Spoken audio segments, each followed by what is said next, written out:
गुरु के वचन प्रतीत न जेहि, सपने हो सुगम ना सुख सिधिते। तुलसी बाबा ने कहा।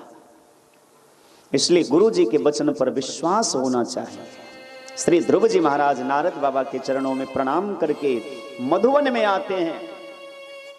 यमुना जी में जाकर के डुबकी लगाई, स्नान करके और एक वृक्ष के नीचे आकर के 12 अक्षर मंत्र का जप करने लगे। जब पहला महीना था, भजन का प्रारंभिक दिन था, तो थोड़ा सा कंदमूल फल ले लेते थे और 3 दिन तक, 3 रात तक कुछ नहीं लेते थे पहले महीने में।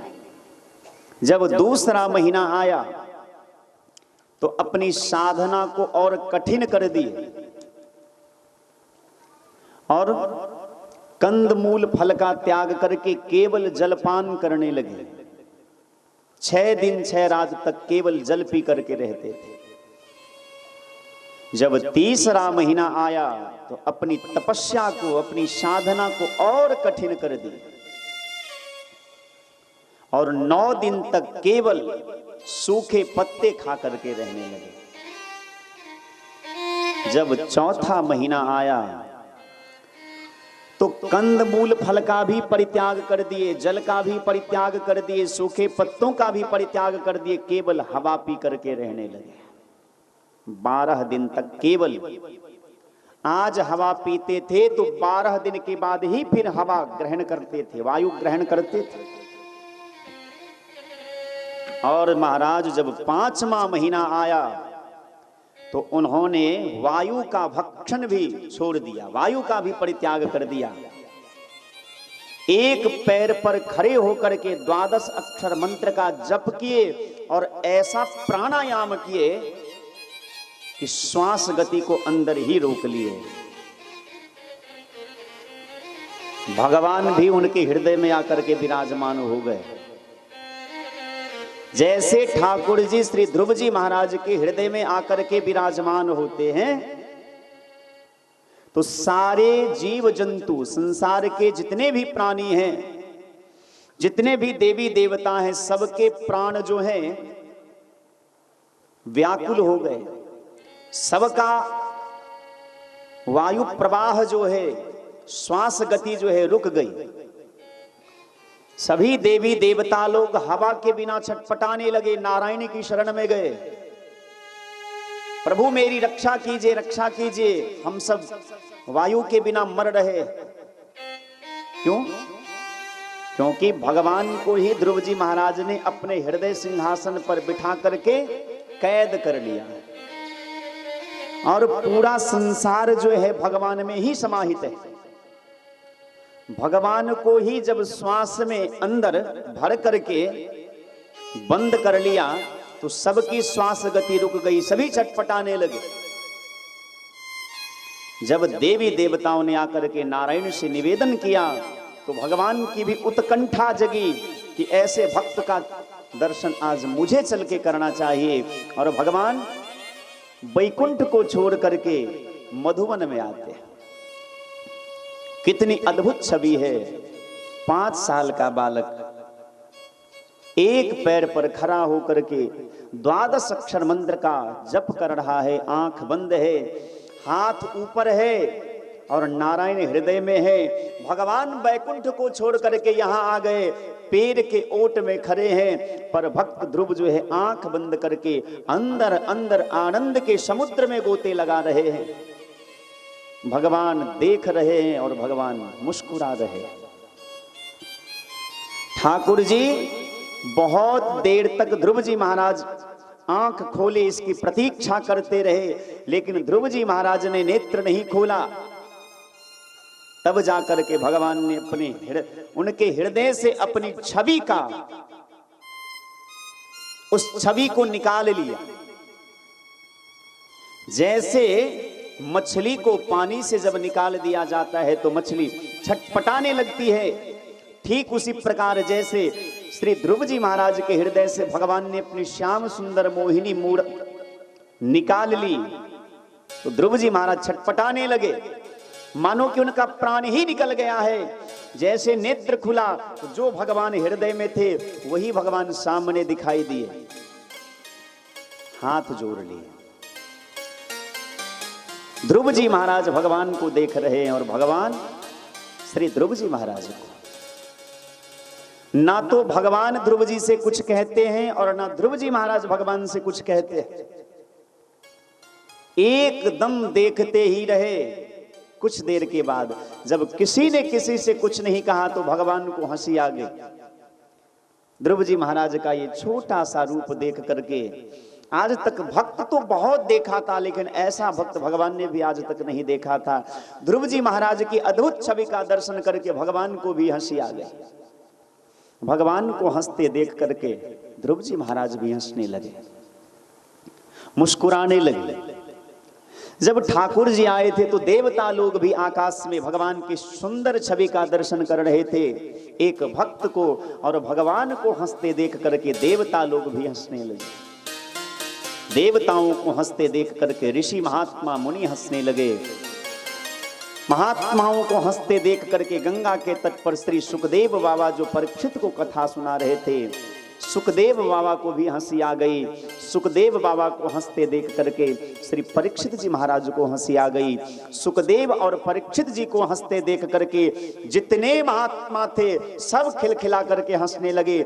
लेकिन कोई क्यों हंस रहा है किसी को पता नहीं, सब हंस क्यों रहे हैं किसी को कुछ नहीं पता, सब बस हंस रहे। पर एक महात्मा ने कहा सब क्यों हंस रहे हैं, तो भगवान अपने भक्त के छवि को देख करके हंस रहे हैं। कितना लाडला प्यारा भक्त है। घुंघराले घुंघराले छोटे से ध्रुव जी महाराज के घुंघराले घुंघराले बाल, बड़े बड़े नेत्र, छोटे छोटे हाथ पांव, और भगवान की सुंदर छवि को देख करके ध्रुव जी महाराज को हंसी आ गई कि आज मेरे प्राणनाथ हमको मिल गए। पर देवता लोग अलग हंस रहे हैं। देवता लोग इसलिए हंस रहे हैं, उनको लगता है कि देखो ये बालक कितना मूर्ख है। अरे हमारे सामने भगवान खड़े होते तो भगवान से बहुत कुछ मांग लेते, लेकिन ये कितना बड़ा मूर्ख है कि भगवान घंटों से खड़े हैं, कुछ मांगता नहीं, बस चुपचाप देख रहा है। सुखदेव बाबा से किसी ने पूछा कि आपको हंसी क्यों आ गई? बोले हमें देवताओं की मूर्खता पर हंसी आ गई कि हर समय मांगने के फेरे में ही रहते हैं। अरे आज एक पुत्र एक पिता को देख रहा है, एक भक्त एक भगवान को देख रहा है, और ये मूर्ख इनको मांगने की पड़ी है। सुखदेव बाबा देवताओं की मूर्खता पर हंसते हैं, पर सुखदेव बाबा तो हंसे ये कारण तो समझ में आई। श्री परीक्षित जी से किसी ने पूछा कि आपको हंसी क्यों आई? परीक्षित जी ने कहा कि धन्य है वो ब्राह्मण का श्राप, यदि वो श्राप न मिलता तो आज भगवान के और भक्त की सुंदर छवि का दर्शन कथा के माध्यम से हम जीव को कैसे मिलता। धन्य है सुखदेव बाबा जो आज कथा के माध्यम से भगवान श्री नारायण और ध्रुव जी की सुंदर छवि का दर्शन करा दिया। वहां जितने महात्मा थे वो हंसने लगे। महात्माओं से किसी ने पूछा कि आप लोग क्यों हंस रहे हैं? महात्माओं ने कहा कि धन्य है परीक्षित, ये तो कभी कभी किसी किसी कल्प में ऐसे ऐसे राजा आते हैं जिनके कारण भगवान के भक्ति का प्रादुर्भाव होता है, संसार में भागवत का प्रचार होता है। धन्य हो राजा परीक्षित, यदि आज तुम ना होते तो हम महात्माओं को, हम श्रोताओं को भगवान के इस सुंदर कथा का श्रवण का लाभ न मिलता। ठाकुर जी ने देखा कि इसके मन में एक कामना थी। क्या कामना थी? सिंहासन पर बैठने की, पर ये तो कुछ मांग ही नहीं रहा है। ध्रुव जी महाराज आज तक कभी वेद वेदांत का ज्ञान प्राप्त नहीं किए थे। स्तुति करना चाहते हैं, प्रार्थना करना चाहते हैं, लेकिन कर नहीं पाते क्योंकि वेद का ज्ञान जो नहीं है। भगवान आजान बाहु है, भगवान के हाथ में जो शंख है वो शंख श्री ध्रुव जी महाराज के कपोल में सटा दिया जैसे कपोल में सटाया तो सारा वेद वेदांत का ज्ञान जो है उनके हृदय में प्रवेश कर गया। और श्री ध्रुव जी महाराज भगवान के श्री चरणारविंद में प्रणाम करते हैं, हे नारायण, जिन्होंने हमारी सोती हुई वाणी को जगा दिया, ऐसे भगवान के श्री चरणारविंद में हम प्रणाम करते हैं। मूकं करोति वाचालं पंगुं लंघयते गिरिं यत् कृपां तमहं वन्दे परमानंद माधवम। जिस भगवान की कृपा से गूंगा व्यक्ति भी सुंदर बोलने लगता है, जिस हरि की कृपा से लंगड़ा व्यक्ति भी बड़े बड़े पहाड़ को लांघ जाता है, ऐसे जो नारायण हैं, भक्त वत्सल हैं, ऐसे परमानंद भगवान को हम प्रणाम करते हैं। बहुत सुंदर स्तुति की। भगवान ने आशीर्वाद दिया कि जाओ, जिस चीज के लिए तुमने तपस्या की मैं वरदान देता हूं कि वो पद तुम्हें प्राप्त हो। राम सदा सेवक रुचि राखी। भगवान अपने भक्तों की इच्छा को सदैव पूरा करते हैं। जे इच्छा करी है मन माही, हरि प्रसाद दुर्लभ कछु नाही। भगवान के भक्त जिस प्रकार की कामना करते हैं, भगवान उसकी हर एक मनोकामना पूर्ण करते हैं। ध्रुव जी महाराज को भगवान ने आशीर्वाद दिया, वरदान दिया। उधर जब उत्तान पाद को ध्रुव जी महाराज नगर की ओर लौटे, लेकिन जब सुरुचि ने छोटे से बालक को पिता की गोद से नीचे उतार दिया था और बहुत उल्टा सीधा कहा था, तो सुरुचि के ऊपर आसक्ति इतनी थी, सामने से राजा उत्तानपाद तो कुछ नहीं कहे, लेकिन पिता हैं, पिता के हृदय में बच्चों के प्रति ममता तो होगी ही। बहुत उदास हो गए कि मैं कैसा पिता हूं। पत्नी में आसक्ति के कारण मैंने उसे पिता का प्रेम नहीं दिया, पिता का प्यार नहीं दिया। वो छोटा बच्चा जंगल में कहां गया होगा, कैसे रहा होगा, क्या खाता होगा, कहीं कोई जानवर उसे खा तो नहीं गया। उदास रहने लगे थे। नारद बाबा ने आकर के कहा कि चिंता न करिए, आपका पुत्र सुरक्षित है, वो भगवान के मार्ग पर गया है, उसका कोई कुछ नहीं बिगाड़ सकता। जब नारद जी ने आकर के उत्तानपाद को इस प्रकार की बात कही, तो उत्तानपाद अपने आप को धिक्कारने लगे कि मैं कैसा पिता हूं, मैं कैसा राजा हूं, मैं न्याय नहीं कर पाया, अब मैं इस सिंहासन का अधिकारी नहीं हूं। नगर को छोड़ दिए। ध्रुव जी महाराज भगवान से वरदान प्राप्त करके जब आए, तो जिस माता पिता ने ध्रुव का अपमान किया था, वही माता पिता नगर के बाहर आकर के ध्रुव जी को हृदय से लगाते हैं। इसका भाव यह हुआ कि जब जीव संसार में रमा रहता है, तब तक उसके दुश्मन होते हैं, उसके मित्र होते हैं, पर जब कोई प्राणी भगवान के मार्ग में चला जाता है, तो सारा संसार उसका अपना हो जाता है।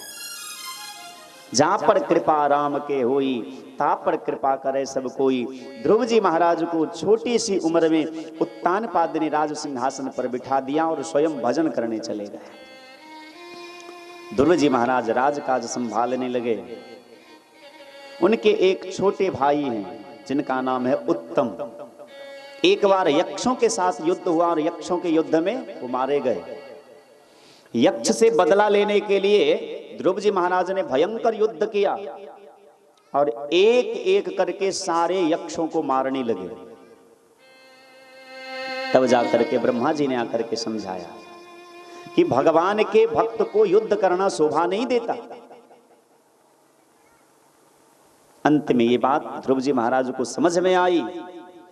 36,000 वर्ष तक राजा बने रहे और 36,000 वर्ष के बाद ध्रुव जी महाराज का जब जाने का समय आया, तो ऊपर से नारायण ने विमान भेज दिया। बोलो राधे राधे। भगवान का विमान आया। ध्रुव जी महाराज का हाथ पकड़ करके भगवान के पार्षद जब विमान में बिठाने लगी, तो मृत्यु देवी सामने आ गई। महाराज, ये मृत्यु लोक है, हमसे बिना गला मिले कोई संसार से नहीं जा सकता। श्री ध्रुव जी महाराज ने कहा मृत्यु देवी को कि जरा सिर को झुकाइए। मृत्यु देवी ने सिर को झुकाया। भगवान के परम प्रिय लाडले भक्त श्री ध्रुव जी महाराज मृत्यु देवी के सिर पर पैर रख करके विमान में बैठ गए। इसका अर्थ यह है कि जो भगवान का हो जाता है मृत्यु भी उसका कुछ नहीं बिगाड़ पाता, वो मृत्यु को भी रौंद देता है। ध्रुव जी महाराज विमान में बैठ करके भगवान के धाम को जाने लगे, लेकिन अचानक रास्ते में मां की याद आ गई। भगवान के पार्षदों से पूछा कि मेरी मां नीचे रह गई, मैं चाहता हूं कि मेरी मां भी मेरे साथ जाए, क्योंकि उसी मां की कृपा से हम भगवान का भजन कर पाए। उसी मां ने हमको आदेश दिया, उसी मां ने हमको भगवान के रास्ते में भेजा, तो ऐसे मां को मैं छोड़ कैसे सकता हूं। भगवान के जो पार्षद थे कहे ध्रुव जी, वो देख रहे हैं आगे आगे जो विमान जा रहा है, उस विमान में आपकी मां बैठी है। जो मां ऐसे सुंदर पुत्र को जन्म देगा, जो भगवान का भक्त होगा, उसकी मां भले संसार में कैसे रह सकती है।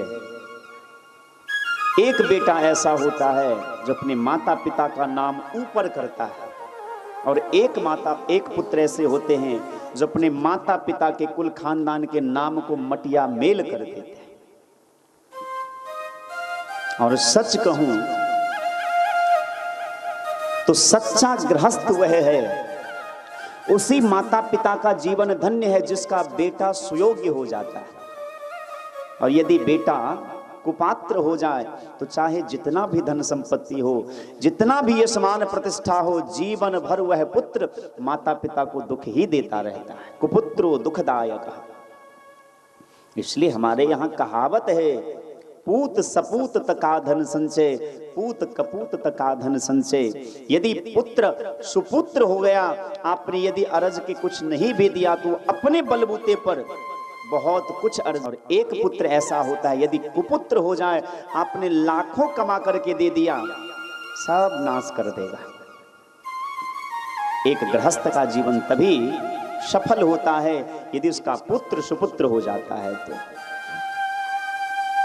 भगवान के पार्षदों के साथ श्री ध्रुव जी महाराज गए, और ठाकुर जी ने देखा कि मेरा भक्त आ रहा है।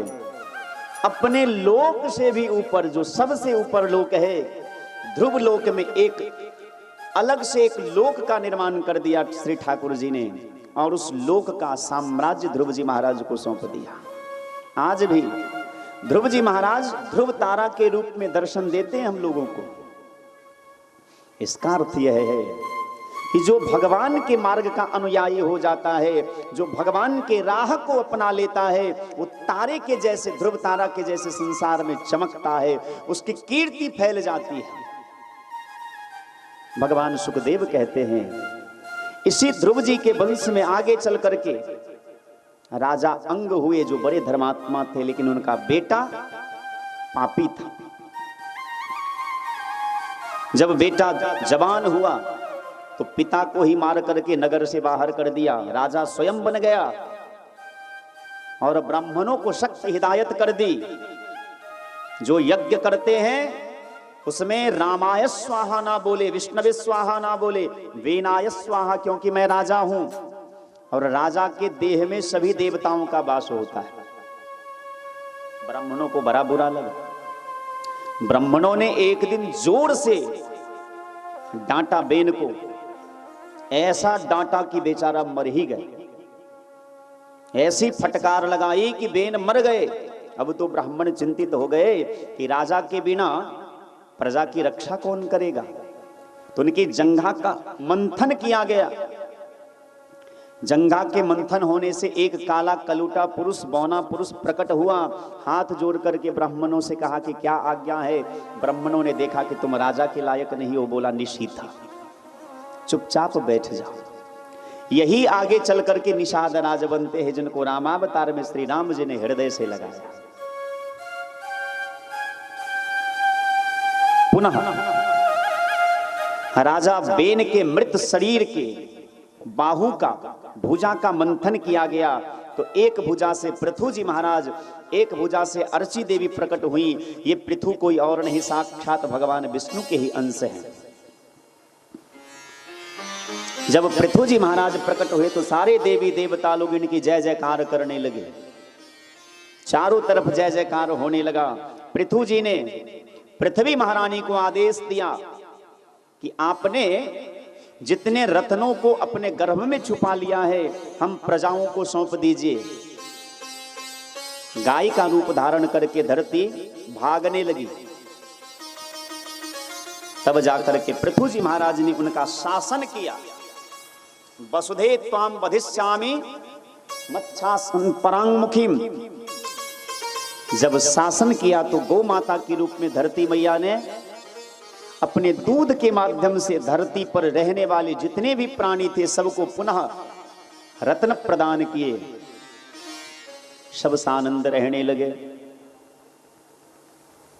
एक बार जब सत्संग कर रहे थे तो सनकादि ऋषि का आगमन हुआ और सनकादि ऋषि ने सुंदर प्रवचन किया कि राजा का काम है प्रजा से कर लेना, टैक्स लेना और सभी प्रजाओं से कर लेकर के समय पर उसे उसका दुगुना उसको देना। जैसे भगवान सूर्य क्या करते हैं, समुद्र से पानी सोखते हैं, समुद्र से पानी लेते हैं और पूरे प्रजा को पानी देते हैं। ठीक उसी प्रकार जो धनवान लोग हैं जिनके पास अपार धन है, ऐसे धनवान लोगों से कर लेना चाहिए राजा को और गरीबों में बांटना चाहिए, सारी प्रजा का देख रेख करना चाहिए। पृथु जी महाराज ने 99 यज्ञ किया भगवान को प्रसन्न करने के लिए। जब 100वां यज्ञ कर रहे थे तो इंद्र उनके घोड़े को चुरा लिया। जब ब्राह्मणों को इस बात का पता चला तो इंद्र को सिंहासन सहित स्वाहा करने के लिए बोले। इतने देर में भगवान प्रकट हो गए और पृथु जी महाराज को मना कर दिया कि आपको ये शोभा नहीं देता। पृथु जी महाराज बोले ठीक है आपकी आज्ञा है तो मैं छोड़ देता हूं। बोले वरदान मांगिए। पृथु जी महाराज ने कहा कि 1000 कान की शक्ति दे दीजिए इसी 2 कान में। हजारों कानों से जो सुनाई दे वो शक्ति हमें 2 कान में ही दे दीजिए कि मैं आपकी खूब कथा सुनूं। भगवान श्री नारायण ने पृथु जी महाराज को यह आशीर्वाद दिया, वरदान दिया कि 1000 कान में सुनने की जो शक्ति है वही शक्ति आपके इन दोनों कानों में देता हूं कि आप खूब भगवान की कथा सुनिए। हम भी भगवान से ही प्रार्थना करें कि इस कान से किसी की निंदा ना सुने, किसी की बुराई ना सुने, केवल भगवान की कथा सुने, सुंदर बातों को सुने। इन्हीं पृथु जी महाराज के वंश में आगे चल करके प्राचीन वरही नाम के राजा हुए जो बहुत बड़े कर्मकांडी थे और कर्मकांड के चक्कर में उन्होंने बहुत सारे निर्दोष जीवों की हत्या कर दी थी। इतने जीवों की हत्या कर दी थी कि पूरा आकाश जो है उस जीव से भर गया। नारद बाबा एक दिन आकर के प्राचीन वरही को समझाते कि तुम मेरे शिष्य के वंश में होकर के जीव की हिंसा करते हो। बोले महाराज ये तो वेद में बताया है इसलिए मैंने किया है। बोले वेद में हिंसा की जो बात आती है वो निवृत्ति के लिए है, प्रवृत्ति के लिए नहीं है। तब जाकर के नारद बाबा ने पुरंजनोपाख्यान की कथा सुनाई प्राचीन वरही को। हम लोग भी क्या करते हैं, अपनी जिह्वा को खुश करने के लिए, अपने स्वाद के लिए निर्दोष जीवों की हत्या करते हैं। लेकिन कभी आपने विचार किया जिन जीवों को हम मारते हैं उसका भी एक परिवार है, उसका भी एक संसार है, उसके भी माता पिता हैं, उसके भी बच्चे हैं, उसका एक हंसता खेलता परिवार है। आप किसी के परिवार को उजाड़ रहे हैं तो याद रखिए जो जैसा करता है उसे वैसा ही फल मिलता है। जीवों की हिंसा नहीं करनी चाहिए। उसके अंदर भी परमात्मा है, उसके अंदर भी भगवान है। जो भगवान हमारे अंदर हैं वही भगवान। जब हम कहते हैं, हम लोग अभी अभी आरती गाए होंगे दुर्गा पूजा में, मां जगजननी जय जय, कभी आपने विचार किया? जिन दुर्गा जी के सामने हम ये कहते हैं कि ये जगत की जननी है, तो उसी जगत में ये जीव भी आते हैं। जिन जीवों को मार करके हम माता जी को खुश करना चाहते हैं, ये जीव भी उसी मां का संतान है। लेकिन हम अपने स्वाद के लिए, अपने देह को हष्ट पुष्ट करने के लिए जीवों की हत्या करते हैं। लोगों से पूछिए तो कहेंगे कि वेद में ऐसा लिखा है। मैं इस व्यास पीठ से कहता हूं, यदि कोई ये प्रमाणित कर दे कि वेद हिंसा का समर्थन करता है, तो मैं उसका शिष्य बन जाऊंगा। कहीं भी वेद हिंसा का समर्थन नहीं करता है। आप जरा विचार कीजिए, वेद का जो सार है वेदांत, उस वेदांत में आया है अहिंसा परमो धर्म। अहिंसा ही परम धर्म है। ऐसे अहिंसा का समर्थक जो वेद है, वेदांत है, वो हिंसा की अनुमति कैसे देगा? हिंसा की चर्चा यदि है, जीव हत्या की चर्चा है, तो निवृत्ति के लिए है, प्रवृत्ति के लिए नहीं है। लेकिन हम जीव, हम मानव क्या करते हैं? अपने स्वाद के लिए निर्दोष जीवों की हत्या करते हैं, जिसकी कोई गलती नहीं होती, कोई अपराध नहीं होता। यदि बलि ही देनी है तो सिंह की बलि दीजिए ना, तब पता चलेगा कि आप उसकी बलि देते हैं या वो आपकी बलि देता है। हम बलि देंगे, लेकिन किसकी? जो हमारा कुछ नहीं बिगाड़ सकता। बकरे की बलि देंगे, वो हमारा कुछ नहीं बिगाड़ सकता। बलि देना है तो सिंह का दीजिए, तब फिर निर्णय हो जाएगा कि आप बलि देते हैं या आपकी बलि चढ़ाई जाती है। इसलिए याद रखिए, शास्त्र कहता है किसी जीव की हत्या ना करें। मैं बार बार निवेदन करूंगा कि हिंसा प्रवृत्ति को छोड़िए। प्राचीन वरही को श्री नारद बाबा ने दिव्य दृष्टि प्रदान किया और दिखाया, ये देखो ऊपर, तुमने जितने जीवों की हत्या की है, सब मुंह फाड़ के खड़े हैं। जब तुम मर के ऊपर जाओगे, सब तुम्हें नोच नोच के खाएंगे। प्राचीन वरही थर थर थर थर कांपने लगा, महाराज अब क्या करूं? मैंने तो इतने जीवों की हत्या कर दी है। बोले पाप हो जाए तो उसका प्रायश्चित कर लेना चाहिए। बोले प्रायश्चित क्या है?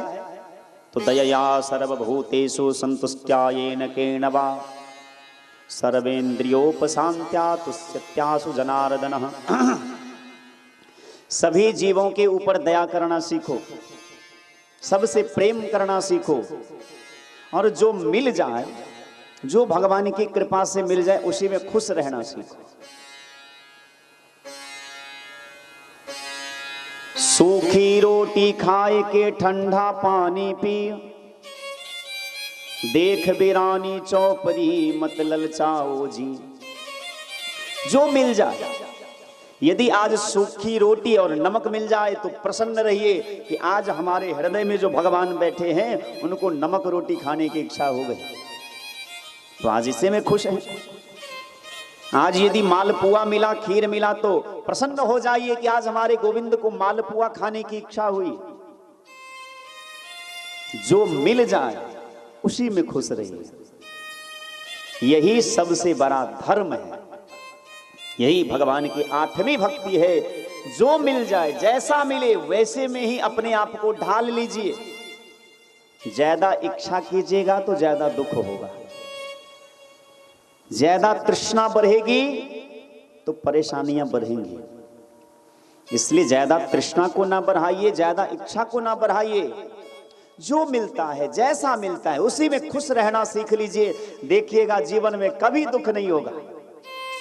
हमें दुख होता है इसलिए क्योंकि हम अपनी इच्छा से, जरूरत से ज्यादा सोचते हैं कि हमें इतना मिल जाए, हमें ऐसा हो जाए, हम ऐसा कर ले, फिर दुख होना पड़ता है।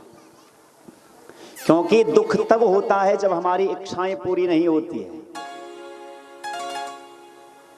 प्राचीन बढ़ी नारद बाबा की बातों को मान करके भगवान का भजन करने लगे, अपने इंद्रियों का दमन किए।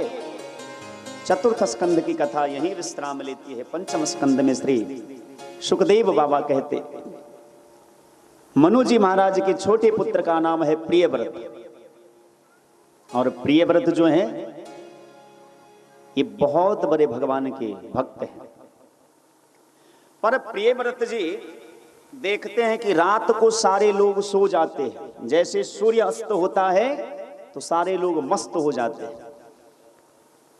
तो उन्होंने ऐसा दिव्य रथ का निर्माण किया कि सूर्य आगे आगे और उनका रथ पीछे पीछे, ऐसी ज्योति निकलती है कि दिन रात का भेद ही खत्म हो गया। प्रकृति की व्यवस्था बिगड़ गई।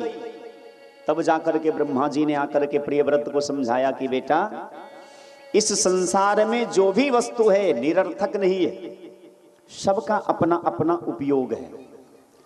जैसे आग से लोग जल जाते हैं, लोग कहे कि आग बहुत बुरी चीज है, क्या ये सत्य है? अरे नहीं, आग पे ठाकुर जी का प्रसाद भी तो बनता है, दिया भी तो जलाते हैं, प्रकाश का काम भी तो करता है। अब हमारी गलती से आग हमको जला दे तो हमारे लिए आग बुरी हो गई, ऐसी बात नहीं है। यदि कोई रसोई बना रहा है और रसोई में 1 किलो नमक डाल दे 5 आदमी के भोजन में, और बाद में कहे कि नमक बहुत बुरी चीज है, तो ऐसा नहीं है। आप जरूरत के हिसाब से नमक डालिए तो अच्छी है।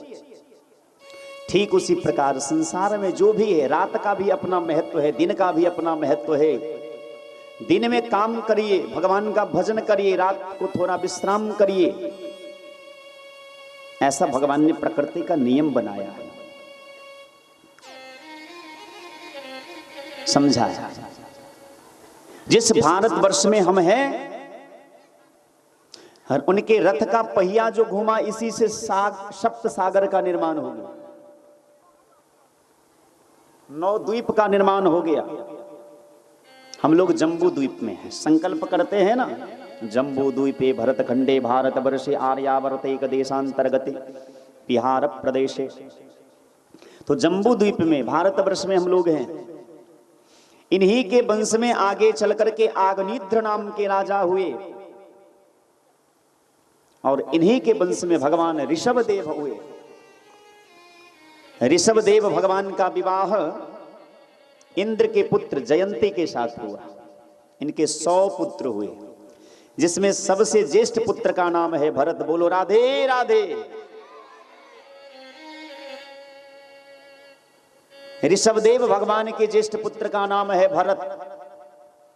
9 पुत्र तो भजनानंदी महात्मा बन गए, 90 पुत्र। 9 पुत्र योगेश्वर बन गए, और 1 पुत्र को उन्होंने राज्य सौंप दिया, और खुद परमहंस की वृत्ति में जीने लगे। अपने बालकों को बुला करके एक दिन उपदेश दिया कि वह गुरु नहीं जो भगवान का मार्ग ना दिखावे, वह माँ नहीं जो भगवान का रास्ता ना दिखावे, वो पिता नहीं जो भगवान के मार्ग में लगा ना दे अपने बच्चों को। इसलिए जीवन की सार्थकता है कि भगवान का भजन करिए। और परमहंस की वृत्ति में श्री ऋषभदेव भगवान जीने लगे। जैन धर्म जो है, जैन धर्म के प्रथम प्रवर्तक तीर्थंकर ऋषभदेव भगवान ही हुए। भरत जी महाराज समय आने पर अपने पुत्र को राज्य सौंप दिए और शालिग्राम क्षेत्र में जाकर के भजन करने लगे। एक दिन भगवान सूर्य को अर्घ दे रहे थे, इसी समय एक हिरनी वहां पानी पीने आई जो गर्भवती थी। सिंह ने दहाड़ लगाई, सिंह के दहाड़ से, सिंह की आवाज को सुनकर के हिरनी ने छलांग लगाया, उसका गर्भपात हो गया। हिरनी तो वहीं मर गई, उसका बच्चा पानी में बहने लगा। भरत जी को दया आ गई। भरत जी ने उस मृग शावक को अपनी गोद में उठा लिया, अपने आश्रम में लाए और उसका लालन पालन करने लगे। धीरे धीरे धीरे उस मृग के शावक मतलब मृग के हिरनी के जो बच्चे थे उनको भी भरत जी से स्नेह हो गया, प्रेम हो गया। जैसे हम गाय पालते हैं तो गाय हमसे प्रेम करने लगती है, कुत्ते पालते हैं तो कुत्ते हमसे प्रेम करने लगते हैं, ऐसे हिरण का बच्चा भी भरत जी से प्रेम करने लगा। भरत जी जब भी भजन करने बैठते थे वो आकर के उनके देह को चाटने लगता था। धीरे धीरे धीरे धीरे धीरे भरत जी का मन जो है उस मृग में बंध गया और भजन उनका कम हो गया। परिणाम ये हुआ, एक दिन वो मृग का बच्चा बड़ा हुआ, मृग का झुंड आया और मृग के झुंड के साथ वो बच्चा चला गया। उसकी याद में दिन रात रोने लगे भरत जी चले जाने के बाद। परिणाम ये हुआ, रोते रोते अंतिम समय आया। अंत समय में जिसका स्मरण होता है वही गति हमको मिलती है। उस मृग के बच्चे को याद करते करते मरे, इसलिए अगले जन्म में भरत जी भी मृग बनते। लेकिन उन्हें ज्ञान था कि हमने गलती कर दी, हम तो भजनानंदी महात्मा थे, एक मृग के बच्चे के मोह में हमें ये शरीर मिला है। जंगल में रह करके भी सूखे पत्ते खा लेते थे, एकांत में रहते थे, उस देह का भोग नष्ट हुआ। उस देह का जब परित्याग किया तो एक अंगिरा गोत्रीय ब्राह्मण के परिवार में जन्म लिए। लेकिन अब की बार बचपन से ही सतर्क है, किसी से कुछ नहीं बोलते, एकदम निसंग रहते हैं, लोगों से अलग रहते हैं। भाई भौजाई ने उनको पागल समझ करके घर से बेघर कर दिया। लेकिन पिता के लिए तो सभी बच्चे बराबर होते हैं। जर भरत इनका नाम ही पड़ गया। बचपन से बहुत पढ़ाने की कोशिश की, लेकिन जर भरत जी एकदम सतर्क हैं कि अब किसी से मोह ममता नहीं करनी है, नहीं तो फिर से जन्म लेना पड़ेगा। जर भरत जी को पढ़ाते पढ़ाते पिताजी थक गए, लेकिन कुछ भी नहीं पढ़े। पिताजी के चले जाने के बाद भाई भौजाई ने घर से अलग कर दिया, खेत में रखवाली करने के लिए छोड़ दिया। जो भोजन मिल जाता था वो पा लेते थे, किसी से कुछ बोलना नहीं, जो काम करते वो काम ही खूब करते थे। धीरे धीरे समय बीतने लगा। एक दिन एक डाकू का सरदार भद्रकाली मैया को बलि प्रदान देने जा रहा था, नर बलि। वो तो भाग खड़ा हुआ, तो बाद में भरत जी को ही पकड़ करके ले गए, स्नान कराया, नवीन वस्त्र धारण करवाया और जर भरत जी को कहा कि सिर को नीचे करो। ये तो भोले भाले थे। भद्रकाली मैया के सामने जर भरत जी ने सिर को झुकाया। जैसे डाकू का सरदार हाथ में तलवार लिया और काटने लगा, भद्रकाली मैया मूर्ति से प्रकट हो गई और एक ही क्षण में सारे डाकुओं को मार करके खात्मा कर दिया और जर भरत जी की रक्षा की। इनको कोई कष्ट नहीं हुआ, न सुख हुआ, फिर से अपने स्थान पर आकर के बैठ गए। इसी समय राजा रहुगण, जो सिंधु सौवीर देश का राजा था, राजा रहुगण कपिल आश्रम में सत्संग करने जा रहे थे पालकी में बैठ करके। कहरिया जो था, एक कहरिया बीमार पड़ गया, तो राजा ने कहा कि जाओ किसी को पकड़ के लगा दो, कहार में पालकी में लगा दो। तो जर भरत जी मोटे ताजे दिखाई दिए, उनको लगा दिए। पर जर भरत जी तो भगवान के भक्त हैं, नीचे देख करके चलते हैं कि किसी जीव की हत्या न हो जाए। जैसे किसी चींटी को देखते हैं, छलांग लगाते हैं, राजा रहुगण को चोट लगती, डांटते। जैसे यमराज जीव को दंड देते हैं, ऐसे मैं भी तुम्हें दंड दूंगा। जरा भरत जी ने विचार किया कि जीवन भर बोला नहीं, लेकिन आज यदि नहीं बोलूंगा तो राजा की अधोगति हो जाएगी, क्योंकि ये क्षत्रिय है, मैं ब्राह्मण हूं। तो राजा रहुगण को जर भरत जी महाराज ने आज जीवन में पहली बार कहा, राजन तुम मुझे मारोगे? ना तो मुझे सुख होता है, ना दुख होता है, ना मेरी मृत्यु होती है, ना जन्म होता है। राजा रहुगण को बड़ा आश्चर्य लगा। पालकी से नीचे उतरा, चरणों में प्रणाम किया, देखा जनेऊ, बोला ये तो साक्षात ब्राह्मण है। बोले महाराज आपका परिचय क्या है? मुझसे गलती हो गई। बोले राजन तुम छोटा सा देश के राजा हो तो इतना अभिमान है तुम्हें? अरे मैं तो कभी पूरे संसार का राजा हुआ करता था। ये राजा रहुगण कोई और नहीं, वही हिरण था जिनको प्रेम हो गया था। और आज हम दावे के साथ कहेंगे कि किसी जन्म में, इस जन्म में हमको जो भी मिलते हैं कहीं ना कहीं हमारा आपका संबंध रहा होगा। भगवान कभी न कभी किसी न किसी को मिलाते ही रहते हैं। ये चक्र है, चलता रहता है, चलता रहता है। जैसे बाढ़ आती है